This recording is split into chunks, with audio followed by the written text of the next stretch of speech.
Have you ever caught yourself thinking, I'm not good enough, even before you've even tried? Yeah, me too. Honestly, that voice inside my head used to run the show.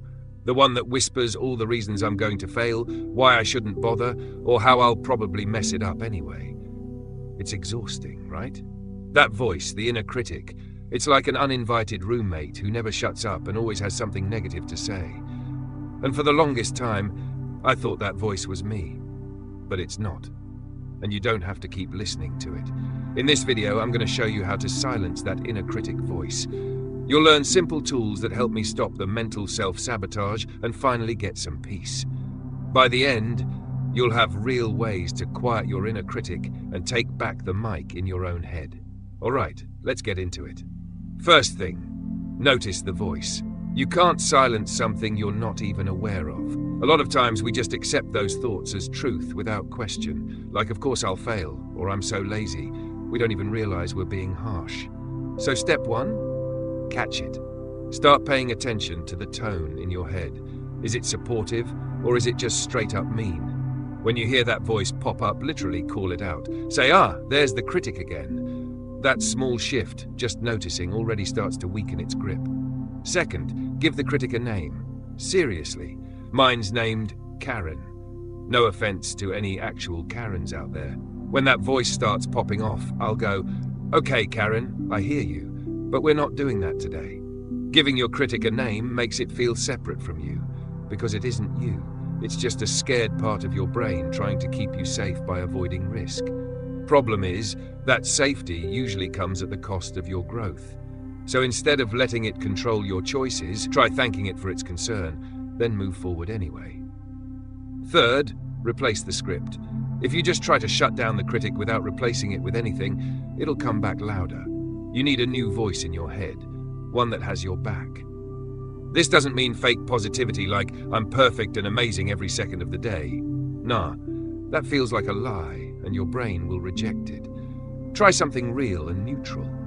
Instead of I'm going to mess this up, say I'm figuring it out. Instead of I suck at this, say I'm still learning. These small shifts change everything.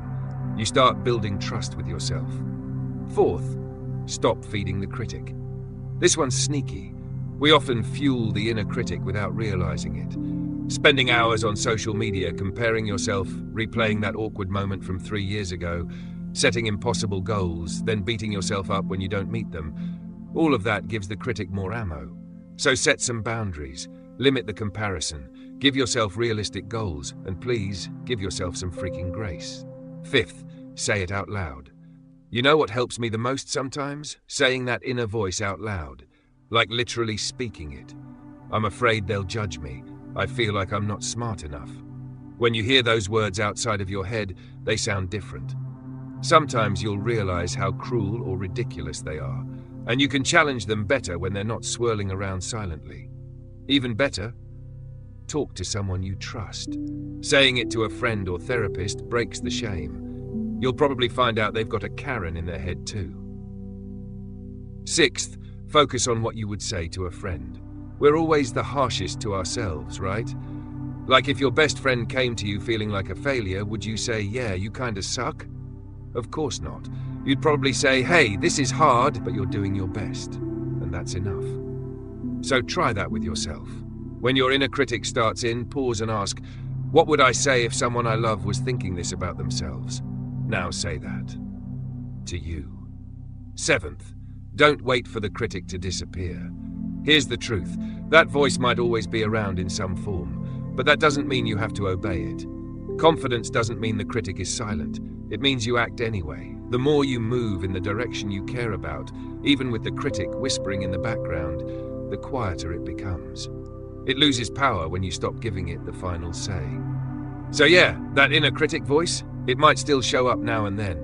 But now, you've got tools, you've got awareness, and you've got a voice that knows how to speak back. Start small. Practice kindness in your thoughts. Talk to yourself like someone worth supporting, because you are. If this helped, hit that like button so more people can find it too. And subscribe if you want more videos like this. I'd love to keep hanging out. Let me know in the comments. What's one thing your inner critic always says to you? I'll be reading and replying. You've got this. And remember, Karen doesn't get to run your life anymore.